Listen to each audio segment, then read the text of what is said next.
Lorsque la toxicité devient trop importante, les relations deviennent souvent tendues et s'effondrent.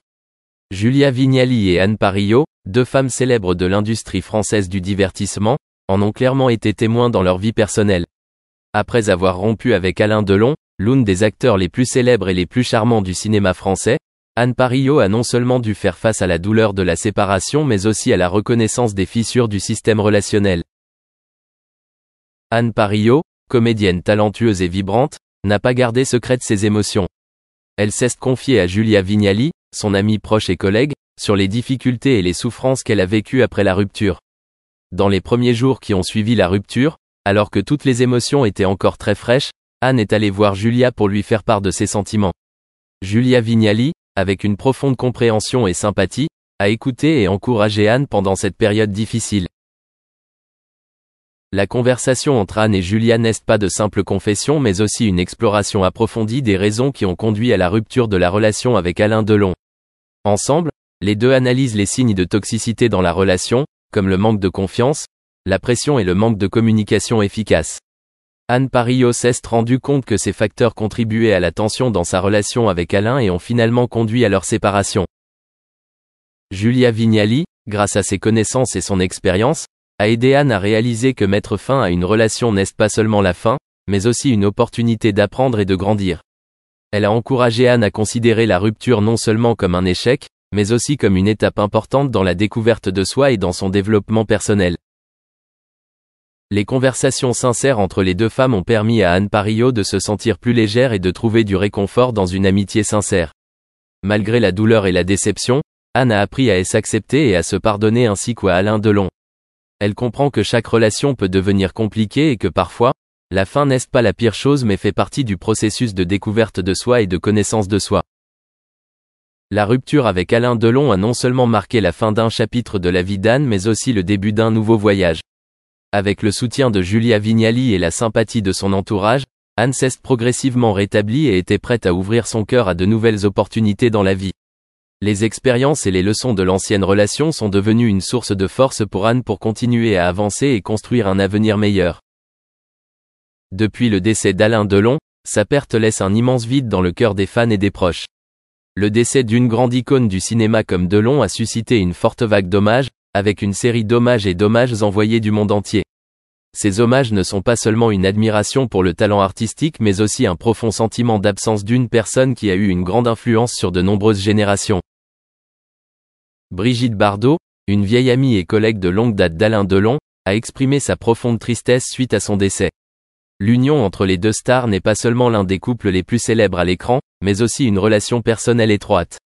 Bardot se souvient des moments qu'ils ont partagés, des soirées luxueuses aux conversations sincères sur la vie et la carrière. La perte de Delon n'est pas seulement la fin d'une ère cinématographique, mais aussi la perte d'un ami précieux. Claudia Cardinal, autre icône du cinéma français, a également rendu hommage à Alain Delon. Cardinal et Delon ont eu de nombreuses occasions de travailler ensemble dans des films célèbres et leur relation à l'écran a profondément marqué le public. Cardinal se souvient de Delon avec affection et respect, louant son charme et son talent et partageant de précieux souvenirs de leur collaboration. Cependant, outre les mots de gratitude des célébrités, l'une des amies les plus proches d'Alain Delon, que peu de gens connaissent, a pris la parole pour raconter leur histoire d'amour. Cette amie a raconté les détails de leur relation, depuis les premiers jours de leur rencontre jusqu'aux années où ils ont été ensemble. Pour cette amie, Alain Delon n'est pas seulement une star de cinéma mais aussi un ami proche aux histoires et aux souvenirs précieux. L'histoire de leur amitié est une partie indissociable de l'héritage de Delon, et ce partage a permis de mettre en lumière un aspect de sa vie et de sa carrière que beaucoup de gens n'ont jamais connu. De bons souvenirs aux hommages sincères, l'hommage à Alain Delon est un témoignage clair de l'énorme impact qu'il a laissé derrière lui. Le respect et l'affection que les gens lui portent reflètent non seulement l'admiration pour son talent, mais également l'appréciation des personnes et des relations qu'il a bâties tout au long de sa vie. Anne Parillo, l'une des actrices célèbres du cinéma français, a vécu une histoire d'amour mémorable avec Alain Delon, l'une des célèbres stars masculines du cinéma français. Leur relation a duré 5 ans, une période suffisamment longue pour que les émotions et les expériences amoureuses deviennent profondes et aient un grand impact sur la vie des deux personnes. Cependant, même s'ils ont vécu des moments heureux et mémorables ensemble, leur relation s'est finalement terminée par un chagrin et des regrets. Anne Parillot a évoqué sa relation avec Alain Delon dans de nombreux médias, notamment dans l'émission Quelle époque. Lors d'une récente apparition dans l'émission, elle a révélé avec honnêteté et force la raison de sa rupture avec Alain Delon. Selon Anne Parillot, la principale raison pour laquelle elle a décidé de quitter Alain Delon était la diminution de sa propre valeur aux yeux de son amant. Elle a déclaré qu'Alain Delon l'avait beaucoup dévalorisé, ce qu'elle jugeait inacceptable. Anne Parillot décrit que, au cours de leur relation, elle a ressenti un manque de respect et un mépris de la part d'Alain Delon, ce qui a non seulement blessé son âme, mais a également affecté son estime de soi. Elle a le sentiment qu'elle n'est plus appréciée et valorisée comme avant, mais qu'au contraire, elle est souvent traitée de manière irrespectueuse. Ce sentiment a entraîné une grave baisse de son estime de soi et de sa confiance en elle, qu'elle ne pouvait pas accepter. Même si leur relation a peut-être commencé avec beaucoup de promesses et d'espoir, les problèmes et les tensions liées au traitement réservé par Alain Delon à Anne Parillot ont progressivement détruit l'amour qu'ils partageaient autrefois. Elle sentait que, aussi fort que puisse être l'amour, sans le respect et l'appréciation appropriée de la part de l'autre personne, la relation ne durerait pas longtemps. Cela conduit à sa décision douloureuse mais nécessaire de quitter Alain Delon pour retrouver le bonheur et l'estime de soi qu'elle mérite. Rompre avec Alain Delon n'a pas été une décision facile pour Anne Parillot, mais cela reflète sa force et sa dignité face aux injustices et aux mauvais traitements subis. Son départ a non seulement marqué la fin d'une relation amoureuse mais aussi une étape importante pour s'affirmer et trouver une vie où elle pourrait être aimée et respectée comme il se doit.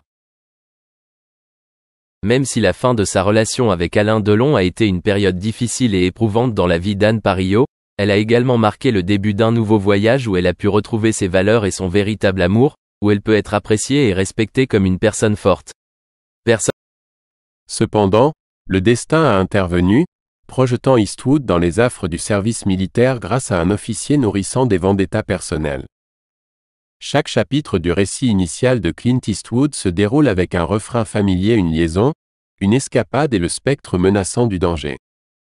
Tel fut le cas lors d'un vol de routine depuis Seattle, où des défaillances mécaniques ont entaché ce qui aurait dû être un voyage sans incident.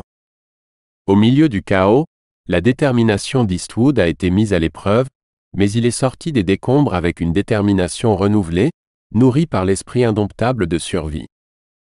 Après son séjour à Fort Ord, la trajectoire d'Eastwood s'est dirigée vers Los Angeles, où il a rencontré Margaret Neville Johnson, une femme qui, pendant un bref moment, a inspiré des pensées de permanence au milieu d'un paysage de connexion éphémère. Malgré leur union, le penchant d'Eastwood pour l'infidélité persistait, préparant le terrain pour un voyage tumultueux rempli de chagrin et de désillusions. Alors qu'Eastwood naviguait dans le labyrinthe de ses erreurs de jeunesse, une chose est restée constante: sa propension à courir le danger, à l'écran comme dans la vie réelle. Le parcours d'Eastwood à travers le dédale de la célébrité a été parsemé de rebondissements inattendus, se dirigeant vers des domaines où sa vie personnelle entrait en collision avec les projecteurs. Peu de temps après avoir célébré son premier anniversaire de mariage avec sa femme, Eastwood se retrouva plongé dans une situation délicate, une situation qui allait irrévocablement changer le cours de sa vie. Une aventure à Seattle se termina par une grossesse imprévue, aboutissant à la naissance d'une fille, Lori, en 1954. À l'insu d'Eastwood, la mère de Lori choisit de maintenir son existence dans le secret, optant pour l'abandon en vue d'une adoption. Lori Murray passa des décennies sans connaître sa véritable lignée, ne démêlant le mystère de ses origines que dans la trentaine, une révélation qui dut sûrement lui causer un choc sismique. Pour les individus ressemblant à Clint Eastwood, la sérendipité semblait orchestrer des résultats favorables lors d'une visite de routine d'Universal Pictures à Fort Ord. Une rencontre fortuite attira l'œil d'un caméraman discernant, qui perçut en Eastwood les traits d'une future star du cinéma. Cette introduction fortuite au réalisateur Arthur Lubin précipita le premier essai d'Eastwood, un moment crucial dans sa jeune carrière. Cependant, l'enthousiasme initial de Lubin fut rapidement tempéré par la performance peu convaincante d'Eastwood. Malgré ses lacunes, Lubin lui obtint un contrat avec Universal, bien que teinté de scepticisme, peut être motivé par des considérations au-delà de l'obligation professionnelle. L'ascension soudaine d'Eastwood de l'obscurité à l'étreinte d'Hollywood fut aussi rapide qu'inattendue. Pourtant, sous le vernis de l'opportunité, des murmures de motifs cachés se faisaient entendre, notamment concernant l'intérêt peu orthodoxe de Lubin pour Eastwood, une spéculation qui jeta une ombre sur sa carrière naissante. Maggie, la femme d'Eastwood, tolérait ses escapades extra-conjugales avec des femmes, mais la perspective d'une liaison amoureuse avec un homme s'avérait insurmontable, une révélation qui mit à rude épreuve le lien de leur mariage. Les premiers chapitres de la saga hollywoodienne de Clint Eastwood furent marqués par le rejet et les revers, un récit ponctué de séries d'auditions se soldant par un désaveu retentissant, son premier rôle majeur